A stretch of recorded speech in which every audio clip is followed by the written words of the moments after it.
Oke, assalamualaikum warahmatullahi wabarakatuh.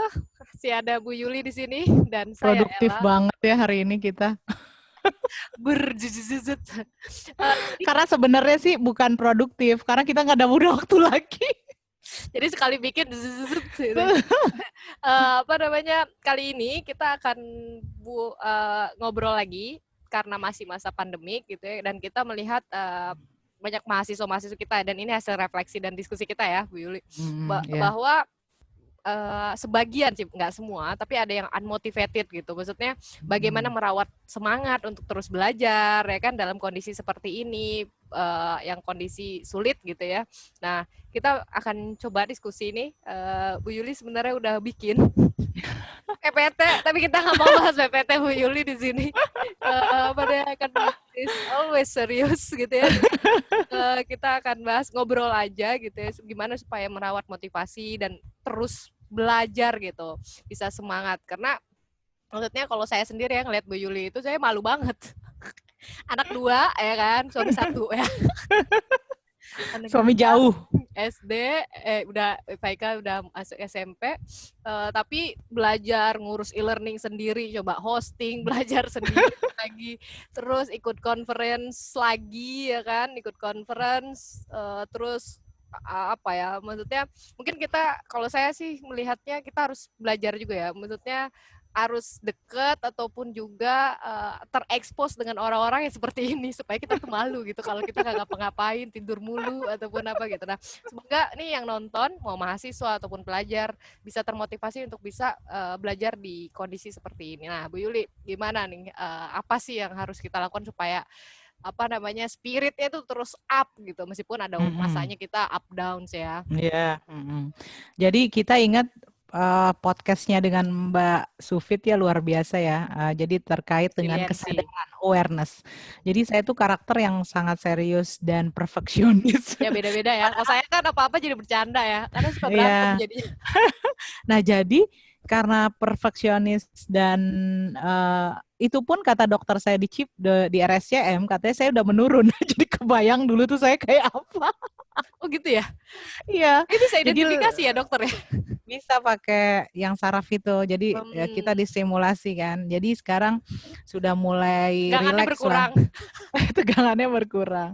Nah, pertama memang yang seperti Mbak Sufit pernah sampaikan ya, kita harus sadar nih situasinya nggak normal kemarin yang 4 bulan tadi ya. Yap, Biarpun sekarang kita kita menghadapi lihat new di normal ya. resiliensi. Ya, resiliensi itu. Nah, kita sadar ini nggak normal, kemudian jadi beberapa aktivitas kita lakukan berbeda dari sebelumnya. Nah, sekarang kita new normal nih, balik lagi gitu ya. New ya, Nah, jangan lupa new, new. tapi new, bukan normal yang kemarin gitu. Artinya mungkin ada hal-hal yang kita tetap aktivitas seperti dulu, tapi kita batasi. Kemudian karena kita belajarnya dari rumah, pasti kan beda sama pembelajaran di kelas ya.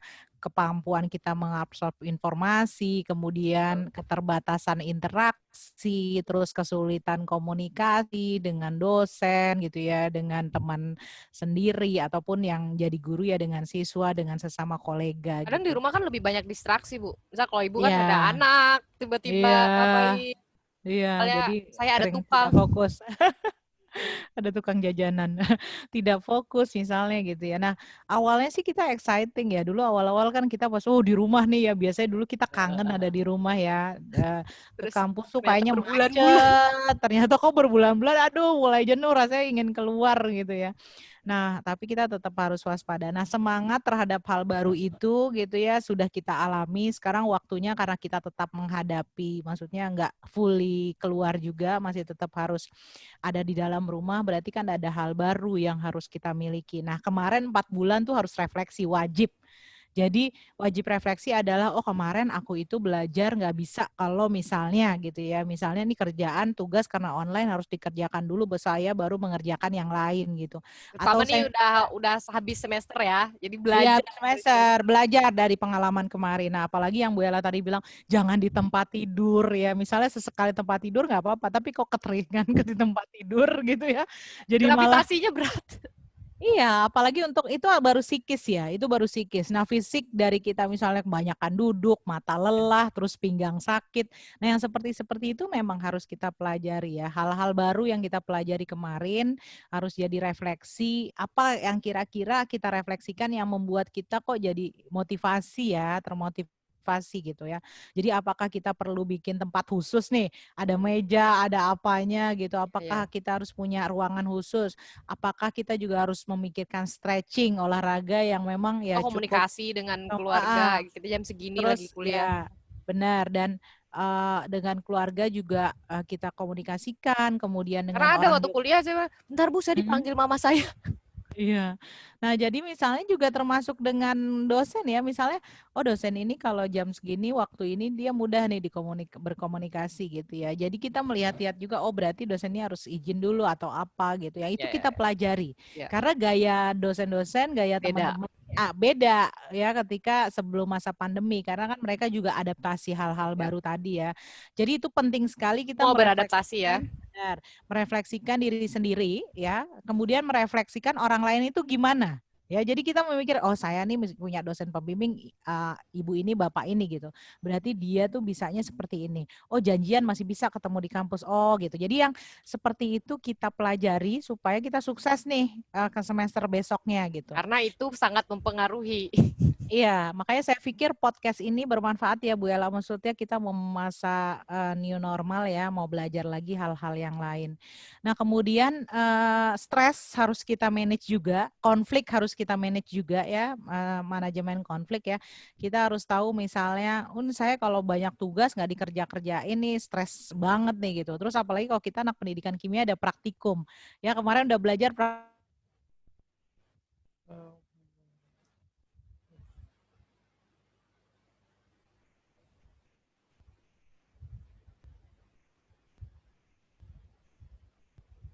rutinitas, tapi bersyukurlah dengan segala peluang yang ada. Artinya saya yakin apapun yang Allah berikan, misalnya corona seperti ini pun ada positif, ada negatifnya.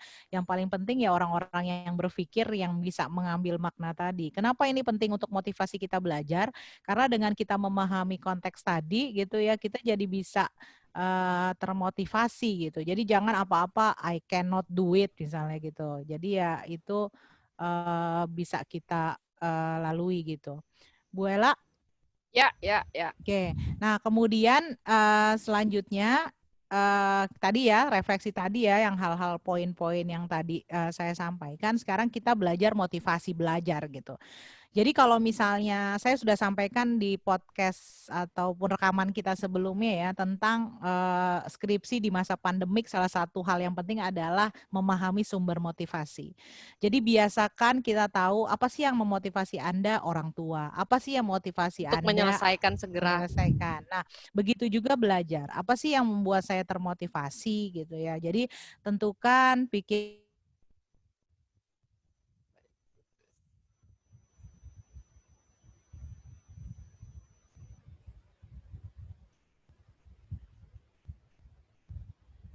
motivasi eksternal, misalnya eksternal kita mau belajar, mau menyelesaikan karena saya butuh pekerjaan, butuh uang gitu. Saya belajar karena ingin nilai bagus. Saya belajar supaya dapat karir bagus. Saya belajar supaya bisa sukses dalam exam ya, dalam ujian gitu ya. Jadi kita tahu, nah ini ekstrinsik semua nih. Kalau nilai saya jelek berarti saya jadi drop gitu ya. Nah yang kalau dalam diri misalnya kita tuh kayaknya kalau mencapai sebuah achievement seneng gitu, exciting. Nah itu adanya dari dalam diri. Jadi ada orang-orang yang senang untuk terus berprestasi gitu. Malah dia kalau nggak ditantang, biasa aja semua orang juga bisa. Malah dia nggak termotivasi. Ya. Dan itu jadi apa Bu namanya kalau misalnya kita menang apa kayak apa ya? Kayak ketagihan. Ya, iya. Jadi kita kayak puas gitu. Biarpun misalnya bekerja ya dalam sebuah organisasi. Kita mungkin nggak dapat reward apa-apa, tapi ketika misalnya itu berhasil, sukses, kita kayaknya exciting gitu. Dan itu kepuasan pribadi yang nggak minimal bisa kita memberi reward dibayar. pada diri sendiri. Ya, saya terbiasa memberi reward karena jadi maksudnya berhasil ya, gitu. Iya gitu. Jadi maksudnya selesai gitu kan.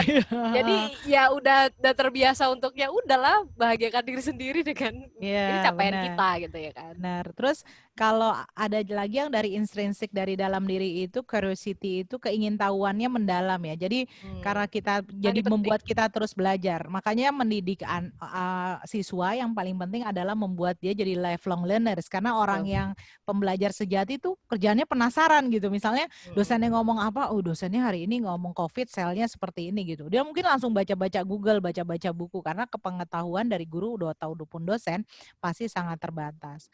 Nah, yang lain lagi yang Jadi sifatnya dari dalam diri itu ini sebentar, saya semalam itu ngobrol sama anaknya Bu Yuli yang kelas 1 SMP. Kata dia, iya bosen, agak useless nih belajar ini Tante Ella. belajar mata Kita itu pelajar ya, ini. ya apa gitu, ada sesuatu ya dia belajar gitu. Kenapa? Nah maksudnya berarti kan dia jangan-jangan mungkin kita harus keep up ya dan bertanya sama siswa ya, jangan-jangan ini terlalu basic buat siswa. Karena maksudnya gini, kayak anak Biul bilang ya kayak gitu mah kita udah tahu kali gitu maksudnya. Iya, jadi maksudnya mungkin kita harus lihat reaksi siswa ketika mereka belajar dan itu sulit ya Bu saat keadaan sekarang ya. Maksudnya kita di Zoom kadang mahasiswa nggak nyalain video, nggak bisa ngeliat reaksi dia dan segala macamnya gitu kan. Ini sulit untuk engagementnya sebenarnya kan. Nah, yang tadi curiosity itu mungkin kalau lebih dalam tuh gimana kita bisa bisa kayak menstimulasi meningkatkan, iya, menstimulan orang curiosity kita gitu. Kadang kan misal kayak Bu Yuli kan, mungkin dari dirinya sendiri udah tinggi gitu, udah pengen belajar ini, pengen ini gitu. Kayak saya, waduh nih orang belajar lagi gitu kan. Dia gimana tuh caranya supaya curiosity-nya gitu? Iya, memang karena kita sudah merasakan dampak. Maksudnya gini, kita sudah merasakan benefit ketika kita memiliki pengetahuan yang baru, ketika kita bisa melakukan sesuatu sendiri. Sense of achievement-nya tuh udah berasa. Dan Jadi tidak bergantung pada orang lain mesti. tidak bergantung pada orang lain. Jadi membuat kita, ini masa gini aja aku nggak bisa. Jadi rasanya tuh termotivasi untuk mencari tahu gitu. Jadi karena dampaknya udah terasa, menstimulasi kita untuk terus mencari tahu gitu. Karena memang kalau tidak terasa dampaknya, ngapain sih saya kayak gini gitu. Ya kepuasan itu memang susah ya, sifatnya abstrak ya. Makanya internal ini agak susah. Kalau eksternal kan bisa diotak-atik. Oh kasih aja dia reward. Pokoknya kalau ada orang mau nyuruh dia bekerja, dia misalnya orientasi memang apa-apa uang, dikasih uang dia jalan, nggak dikasih uang dia nggak jalan. Berarti eksternal sekali dia. Tapi kalau udah kita kasih uang, nggak kasih uang, kita bisa lihat responnya nggak berubah, berarti sebenarnya itu bukan sumber motivasi dia gitu. Jadi yang saya pikir itu perlu juga kita pahami ya. Kemudian orang motivasi belajar, menggali sesuatu, berprestasi itu kan kebanggaan ya. Dan kebanggaan itu adalah kebutuhan manusia. Jadi dia ngerasa aduh kayaknya seneng ya kalau bisa mencapai sesuatu, seneng ya kalau bisa sesuatu, seneng ya gitu. Jadi saya pikir Tapi memang ketika sudah bisa memberi reward pada diri sendiri dan tidak bergantung pada motivasi eksternal dari orang lain, itu udah beyond dan high level banget kan. Iya, karena memang sulit kan. Dan itu soalnya kalau dari internal keep doing something, keep going tanpa orang lain harus mempengaruhi dia gitu. Saya tadi mau cerita suami saya, Bu Ella, suami saya itu kan hobi, maksudnya baca berita, baca koran, cepet banget gitu ya tahu. Jadi saya tuh mau komunikasi sama dia, kok dia udah denger aja berita ini itu. Jadi termotivasi juga harus baca ini gitu. Berarti jadi kalau ngobrol nyambung juga gitu. Ada motivasi tertentu juga ya, maksudnya kita untuk bisa dengan orang-orang terdekat juga bisa keep up dan segala macam. Karena ya kalau ngomong nggak nyambung ya nggak nyambung juga ya gitu. dan di samping kalau itu jadi menjaga hubungan ya beda lagi. Di samping memang kita sebagai dosen kan juga harus emang tahu ya, harus tahu dalam tanda kutip lagi cerita ini, masa kita nggak ngerti sih ini udah sampai di mana progresnya gitu. Misalnya ada penerima Nobel di bidang kimia, masa gue nggak tahu gitu kan? Masa ada unsur baru nggak tahu? Iya, benar. Jadi ada pengetahuan yang emang harus kita punya. Standar kan? Ya mungkin. Nah selanjutnya yang motivasi belajar juga namanya mindset Bu Ella. Jadi ada growth mindset sama fixed mindset ya. Apa tuh? Jadi kalau misalnya fixed mindset, dia bilang gini, aku mah nggak bisa, kalau dia kan bisa gitu. Oke, ya. Dan pasrah pada itu ya. Pasrah. Fixed mindset tuh dia akan bilang gini, aku nggak suka kalau ditantang. pasti tuh aku kalau misalnya kita seperti mempermesifkan diri kita untuk give up. Jadi misalnya gini, oh saya itu emang aku kalau gituin nggak bisa. Aku tuh kalau dibikin frustasi, dibikin stres, aku tuh pasti menyerah gitu. Jadi dia sudah memposisikan Betul. fix. Pokoknya gue tuh orangnya begitu Ya, gitu. benar. Nah Padahal itu, waktu saya seminar Bu, waktu saya skripsi waktu itu, dan saya cukup banyak tantangan ya, maksudnya misalnya waktu itu pembimbing saya Bu Nunu nggak mau tanda tangan lah, apalah drama lah ya. Dan itu membuat saya, gue nggak boleh berhenti di sini, gue harus berusaha sampai titik darah penghabisan. Kata-kata itu terus. ya. Kata itu entar setengah sampai saya ke rumah Bu Nunu, sampai apa naik motor apa gitu, hujan-hujan waktu itu dan segala macamnya, drama sih hujan lebay. Nggak, maksudnya itu memang karena kata-kata itu ya, kamu harus usaha sampai titik darah terus kamu harus semester ini. Jadi di otak saya itu udah cuman itu yang terngiang Bu. Jadi nggak ada kata-kata tadi kayak oh ya udahlah udah mau habis semester ini gitu. Sampai detik-detik habis pendaftaran saya harus coba gitu. Jadi lebih kepada motivasi saya harus coba, try gitu, Try it everything, Iya, Sakira. betul. Dan saya pikir yang tadi ya mencoba, maksudnya Allah memberikan kita luar biasa ya, banyak hal ya, sehat, kemudian otak yang masih bisa berpikir dengan baik. Dan saya pikir itu adalah nikmat yang harus dimanfaatkan. Artinya kalau kita gitu aja menyerah, padahal bayangkan orang-orang yang nggak punya keterbatasan, banyak sekali keterbatasan aja masih tetap berjuang gitu. Jadi rasanya malu dengan apa yang sudah Allah berikan, tapi kita tidak manfaatkan dengan baik. Nah, yang mindset tadi nih Bu Ella, ada yang orangnya growth mindset. Jadi apa-apa dia bilang gini, wah kalau saya gagal, Bu Ella tahu tuh kalau gagal tuh pada jadi peluang saya buat wah ini harus dicoba lagi nih gitu. Jadi saya tuh ya di reject. Ya, kalau Bu Ella tahu saya tantangannya gini, orang mah berhasil, orang mah dapat, saya nggak dapat. Orang mah berhasil mencapai sesuatu, saya nggak berhasil. Jadi ternyata masalah yang saya hadapi itu pelajaran buat karena mungkin orang lain. melihatnya Bu Yuli itu karena high achiever dan maksudnya pada posisi sekarang gitu. Pada posisi sekarang. Kalau dulu kan tahu dia jatuh bangunnya. Dulu misalnya mencoba beasiswa, mencoba IELTS yang harus maksudnya sebenarnya usahanya harus lebih daripada orang rata-rata gitu. Iya. Ya.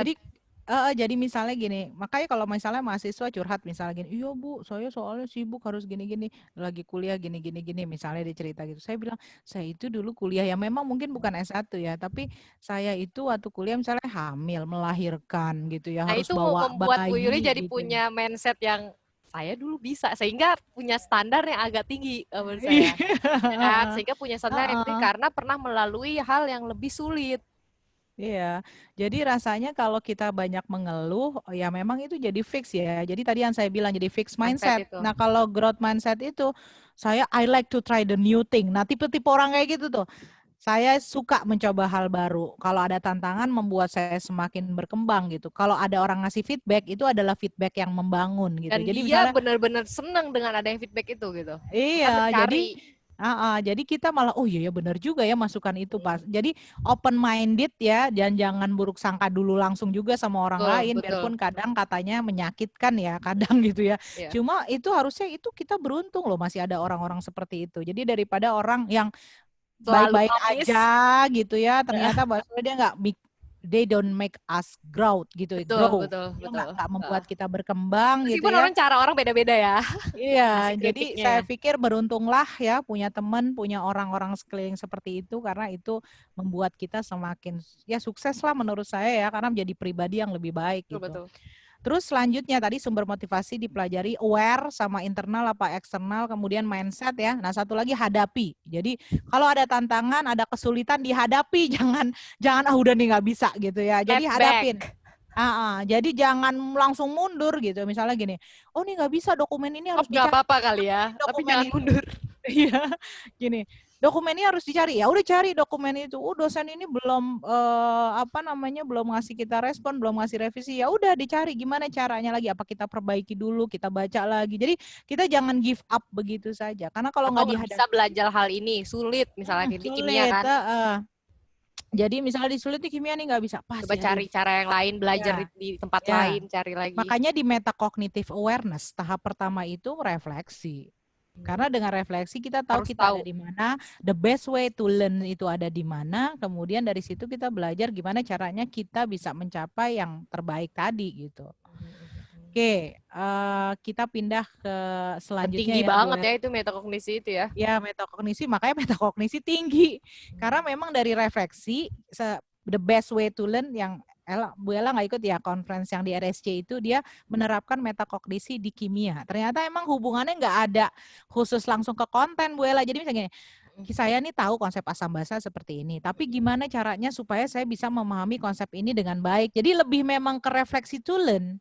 Ya, jadi memang agak menantang Jadi ketika dia menerapkan belajar itu, dia bukan hanya struggling untuk memahami itu, tapi dia juga berpikir, how. oh saya nggak bisa nih belajar kayak gini gitu. Saya harusnya Iya, belajar kayak gini, harus cari sumber lain, ataupun nggak bisa saya dari textbook ataupun iya, apa gitu ya. Jadi iya. dia Ya, jadi keluar itu yang ini. kemarin saya dengarkan ya di conference itu. Kemudian selanjutnya believe in yourself. Jadi kalau ngelihat orang kayaknya high achiever banget, kemudian Kompetitif. kompetitif, tenang aja. Kita pasti punya sesuatu yang orang lain nggak punya. Allah itu luar biasa menciptakan kita dengan segala Dan keunikannya. harus temukan itu. Harus temukan itu. Kalau nggak ketemu harus ketemu, karena itu adalah jalan kita untuk ya, untuk unik, beda dari orang lain, jalan kita, sumber kita untuk terus berprestasi, karena itu adalah kekuatan kita. Misalnya kita sangat well organized gitu kan, nah, itu adalah berarti ini bisa kita manfaatkan nih untuk belajar gitu ya, dan itu akan menjadi jalan kita untuk terus berprestasi. Terus kita sangat bisa mengontrol emosi misalnya gitu. Harusnya kan nggak moody gitu, Ya harusnya. betul, Ya, betul, jadi yang betul. seperti itu perlu Atau dipelajari. list yang saya suka belajar Biuli itu, Biuli suka menuliskan apa-apa yang positif, negatif, bla bla bla Iya, gitu. Cara orang ya. kualitatif ya. Jadi saya pikir ya beruntung ya, dan saya menemukan kepercayaan diri itu ketika mencoba. Memang gagal terus. Jadi dulu kan saya nggak mau jadi guru ya, masuk UNJ nggak mau jadi guru. Kemudian ketika praktek mengajar kayak PKM itu yang Bu Ella saya cerita, terus Bu Betty bilang, Yul 48 kali. Besoknya, Yul 40 kali gitu ya. Itu tuh saya sebenarnya Dan nggak ngelihat percaya. itu bukan kita defense ya, tapi kita jadi motivasi. Oh itu kesalahan Iya, saya gitu. sekalian saya. Kayak Dan harta itu karun. kayak harta karun, dan apa Bu Ella, dan itu sebenarnya kenapa saya kalau ngomong di depan jadi itu sebenarnya karena saya nggak percaya diri gitu. Cuma kan Ya, ya, orang nggak ya. bisa ngelihat itu, orang cuma Betul, ngelihat betul. kenapa sih Yuli itu kayak gitu banget. Itu adalah cara saya supaya saya nggak kelihatan gugup gitu. Jadi ke gitu. Tapi ya feedback dari beliau tuh luar biasa. Akhirnya jadi bisa nih sekarang malah hilang ya kan. Jadi Ada jangan lagi yang down ya. belum. Ya. Apalagi Bu Nah bilang, kemudian enggak, apalagi tapi ada orang yang kritik saya suka ngomong gini, apa deh namanya gitu, apa deh ada. namanya. Itu Kalau saya kekurangan maksudnya berulang-ulang. maksudnya. Ya, Nah, itu yang belum saya ya berhasil susah, hilangkan. susah. Ya, itu sebenarnya saya lagi jeda mencari sesuatu untuk Itu kayak di demikian. bawah otak kita nggak sih? Ah, di bawah Iya, otak. Maksudnya gimana sih Bu? Udah, yang iya, jadi itu otomatis. sebenarnya otomatis keluar ketika saya stuck mau ngomong gitu. Iya Apa deh benar. namanya gitu. Ya, ya, ya, otomatis. Ya, oke. Kemudian percaya you are not alone ya, alone jadi alone. Jadi kamu nggak sendiri. Jadi pasti ada orang dengan posisi yang sama, ada orang yang merasa kesulitan juga untuk motivasi belajar dengan kondisi seperti itu. Seeking Sharing lah help. sama, Ya, it's ya, okay. seeking help. Jadi sharing sama orang lain itu penting, tapi jangan sharing ke semua orang terus curhat di media massa gitu ya. Media massa Uh, sosial, media massa. bikin tulisan media sosial gitu ya. Ya kalau mau curhat silahkan, tapi untuk batas-batas yang memang tidak membahayakan diri kita ataupun orang lain gitu ya. Jangan sampai kita akhirnya berdampak menyakiti orang lain juga Ya, gitu. Karena tulisan itu ya, sebenarnya tapi orang, mengarah. karena apa? Karena orang sebenarnya ketika curhat belum tentu orang yang respon, oh iya saya kasihan banget sih apa, belum tentu mereka really care. Mereka belum tentu benar-benar care sama kasus kita gitu. Jadi makanya berharga sekali menemukan teman. Tadi saya bilangnya support system ya, deskripsi itu. Menemukan support system, menemukan teman terbaik, dan kita tidak bisa memaksakan orang lain semuanya menyukai kita. Semua orang menyukai kita tuh nggak bisa. Jadi nggak semua bisa jadi teman dekat, itu pilihan gitu. Jadi kliknya hati tuh nggak bisa dipaksa, namanya juga hati gitu Betul, ya. betul, Jadi betul. kita tadi saya bilang ya, yang Bu Sufit juga sering bilang, kita harus punya lingkaran orang yang harus kita pegang, yang harus kita jaga adalah orang dengan lingkaran terdekat kita gitu. Kita mungkin bisa kehilangan orang yang ada di luar sana gitu, tapi lingkaran keluarga, lingkaran teman dekat, orang yang benar kita tahu dia care, itu sangat berharga. Jadi orang-orang itulah yang harus kita jaga. Nah, yang selanjutnya kita juga harus empati sama caring ya, karena itu sebenarnya juga memotivasi kita untuk bertahan. Jadi, oh iya ya, saya juga pernah berasa di posisi itu, Iya, jadi kemudian kayak relate ya. iya, Jadi lebih ya relate, empatinya lebih saya lebih rasanya. karena kita pernah ada di posisi itu dan Betul. kita semakin dan itu akan memotivasi kita ya tadi ya untuk konteks ini jadi belajar gitu. Nah, yang terakhir ya harus keep fight, nggak boleh ada kata menyerah gitu. Kalau misalnya kita Keep harus mundur ke climbing. belakang, oke.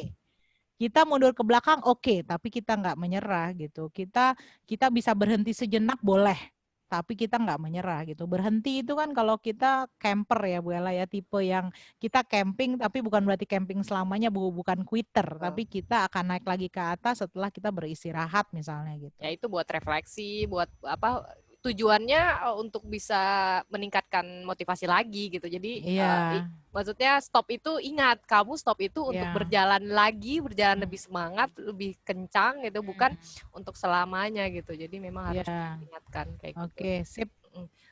Keren banget nih, banyak banget yang dibahas dan sebenarnya bisa dieksplor lagi lebih banyak lagi, tapi Nah, semoga bisa membantu teman-teman ataupun mahasiswa yang apa namanya yang dalam keadaan kondisi seperti sekarang yang mungkin kurang termotivasi gitu ya. Semoga bisa sama-sama sih kita semoga iya, terus ini saling mengingatkan. saling mengingatkan juga. Jadi dan emang tadi terpenting adalah mungkin kalau saya sih menggarisbawahi ini juga Bu, hati-hati dengan apa sosmed yang di follow. Sosmed, Oh iya, benar-benar. sosmed yang di Iya tuh. follow. Misal kalau saya tuh ngeliat kan status WA itu saya banyak Bu yang saya hide. Yang menurut saya akan mendapatkan negatif vibes tuh saya hide, mute. Jangan saya Iya, lihat. benar. Jadi misalnya saya kalau lihat tuh, oh Ibu Yuli gitu ya. Oh siapa yang lain yang naik. Maksudnya kalau kalau lihat yang lain Mempengaruhi ya. mempengaruhi banget Bu, karena mungkin Mm-mm. mungkin kita nggak bisa kontrol otak kita ya. Tapi maksudnya Iya. Dan kadang kalau itu terus kondisi ya ini, ya nggak Bu Ella, kondisi online gini kan yang kita lihat adalah hal seperti itu ya. Kita nggak betul. berinteraksi dengan apa. Maksudnya kita lebih ke ya tadi online, media massa dan sebagainya. Jadi Instagram agak juga saya nggak challenging. banyak-banyak apa misalnya kalau saya Mm-mm. nggak kenal ataupun apa kira-kira nggak ini saya nggak mau Saya follow. banyak Bu Ella Instagram jualan. Nah itu Misalnya ada yang jual bahaya apa baju jualan anak semua ya. itu kerjaan saya.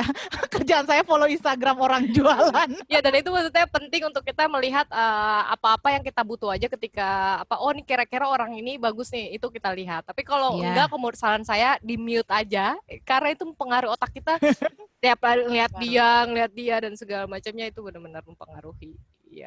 Oke semua, semoga ini bermanfaat dan bisa lebih termotivasi lagi untuk terus belajar karena tadi kata Bu Yuli selayaknya kita ini menjadi lifelong learners ya, apalagi di masa-masa seperti ini dan banyak hal Hmm. dengan refleksi kita sendiri kita bisa banyak belajar ya Bu Yuli sebenarnya Iya, benar. kondisi kita yang berbeda. Oke, semoga bermanfaat. Assalamualaikum. Waalaikumsalam warahmatullahi wabarakatuh.